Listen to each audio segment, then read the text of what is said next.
You are bad guy. Come back here. Baba, Come back here. wetin dey sup?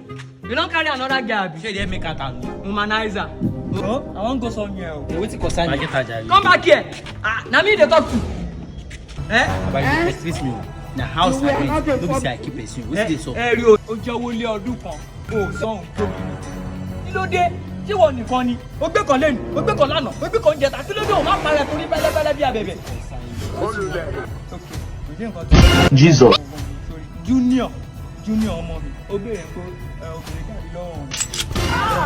Torí kébù, ó ti yẹ, ṣúgà wà bẹ́ẹ̀, ẹ̀pà wà bẹ́ẹ̀, so tó bá ti rí kó lọ mú, tó gbọ́ ìṣẹ́wé. Mo fún ẹ lọ́sẹ̀ kan, tó bá mi sanwó lé mi, tó bá fi lè san, ilé ló ṣùgì lára ẹ̀. Ìṣẹ́wé máa wo orí ẹ̀. Babe, how much is the money? It's just a tickle change. Okay, I'll send it to you.